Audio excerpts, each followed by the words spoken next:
Hello everybody, welcome back again to my channel. I hope you are doing well. Thanks for clicking on this video.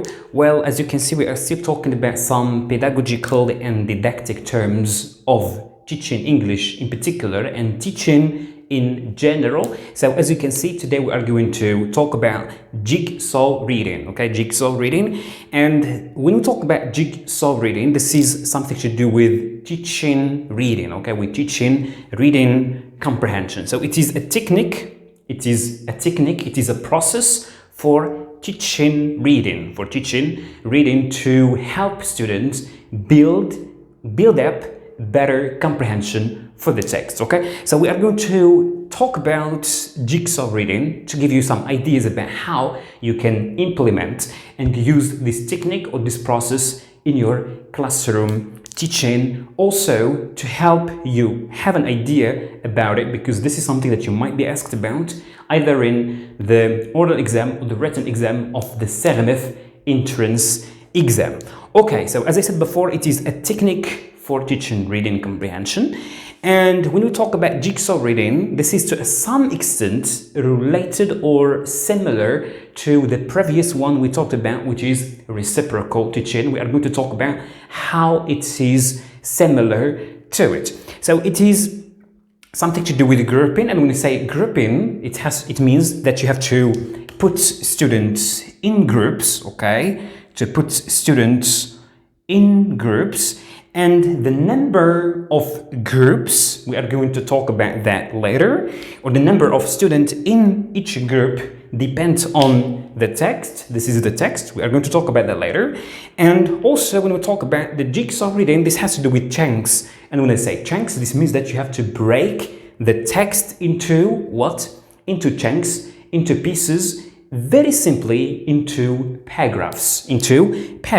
For example, here we have text, and this text is composed of 3 paragraphs. This is A, for example, and this is B, and this is C. So you have to number or name the paragraphs. This is paragraph A, B, and C. Sometimes you might have texts with already named paragraphs, especially, and here we talk about the text with different aspects. We are going to see that. For example, if this paragraph is about a certain person, and this paragraph is about another person, and this paragraph is about another person, okay? So this is something which is already named, already done, but if you don't have that, you should name them or number the paragraphs. So here we have a text with 3 paragraphs. Automatically, you are going to have groups of better 3 students. So here we have students, so text, so this is a group of 3 students. This is another one, will have 3 students. This is 3 students again, and this also is going to have 3 students. So here we will have a group of 3 students, a lot of groups of 3 students. Why? As I said, very simply because the text is composed of 3 paragraphs. If we have 4 students. If we have 5 students. So this is what you have to do properly. Okay, so this is number 1. Another thing that you have to know about the jigsaw reading is that it is good for cooperative learning. It encourages cooperative learning, and we say cooperative learning, which means students work together, help each other. Why? Very simply, to build, as I said before, to build up comprehension and to comprehend the text better. Not only this, it is very interesting and very important for integrating skills. And when I say integrating skills, this means that you have to you integrate a lot of skills. You integrate the reading, because this has to do with reading. This is very normal. You integrate speaking, and you integrate also writing, and as well as listening. This is also very important. So this technique is good for integrating the 4 skills, because students here will be discussing. One is speaking and the other ones are listening. They can write, for example, main ideas or the summary for a paragraph, and they speak, okay? They speak. So students speak to each other. So as you can see, all the skills are integrated. Now, what do you do for implementing or putting this task or this strategy or this technique into practice. Very simply, when you put the student in groups like this, you give a paragraph to each group, I would say, to each group. For example, you give this one here and you give B to this one, you give C this, so you have another one here, you can give them, for example, A, the other one you can give them B, if you have the other group you can give them C, etc. So it depends on how many groups you have. So as you can see here, these ones will be reading A, they read A, they discuss it, everybody shares his or her main idea of the text. Before that, they can predict, this is for the pre-reading, when they read, they can talk about the main idea of the paragraph, what they understood about the paragraph. So this is it. Then when this is the first step, this is number one, and number two, it has to do with, we can say, regrouping. So number two, it has to do with regrouping. And when I say regrouping, which means you have to change the groups. In other words, for example, here, you are going to take this student to this group. Sorry, because here we have AA. So we are going to take him, for example, to this one, because here we have C. And you take this one to this group. Okay? And you take, for example, this student to, this is B. Okay, this group, for example, and then you take this student, for example, and you replace him here, etc. So as you can see here, we are doing regrouping. Why? Very simply to share what the paragraph C is about with this group, and the members of this group will share what the paragraph A is about with this member, with this student C. And the same thing here, the same thing here, and the same thing in this group. So at the end, all the students here will have an idea, general idea about the whole text without reading the whole text, okay? Without reading the whole text. And this is by exchanging information, by speaking, by discussing, and this is what cooperative learning is all about. To cooperate, as I said before, to help each other learn and understand and comprehend the text. The last step or the last phase, this can be considered as number 3, and this is something to do with we can say the post-reading phase.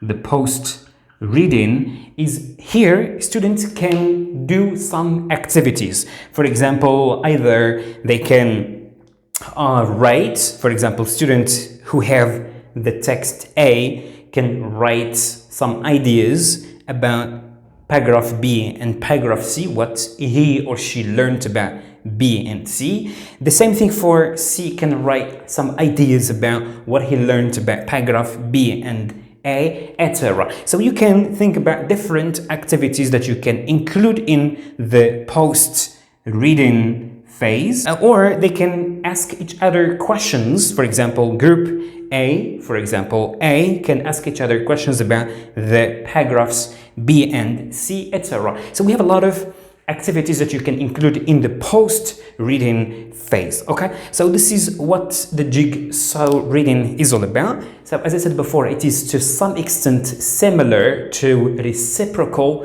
teaching in two very essential points. In number one, it has to do with grouping, and number two, in cooperative learning, in integrating skills, in helping each other to build up, as I said, comprehension and understanding. Here I have some examples. For example, here we have, this is a text that I use with my student. So here we have text that are composed of 4 paragraphs. So here this text is about talking or introducing friends. So number 1 is about Melissa, number 2 is about Pat, number 3 is about Mark, number 4 is about Sandy. Okay, so each student or each group take one person that try to read and explain and discuss and fill in the charts or the name. For example, here student A, for example, group A will fill in the charts or the part of Melissa and so on till they all students fill in the whole chart. And this happens with regrouping, when you take one student from this group to another group, and so on and so forth. Okay, so at the end of the activity, all students will have completed the whole charts by, as I said, sharing and discussing with each other. Okay, so this is one example. I have another example here. For example, this one. So here we have a text A, B, C. So this is 3 paragraphs. This text is about opinions about the CCTV cameras. The CCTV camera. So we have text A, text B, text C. So here we are going to have how many students in a group? 3 students in each group. Okay.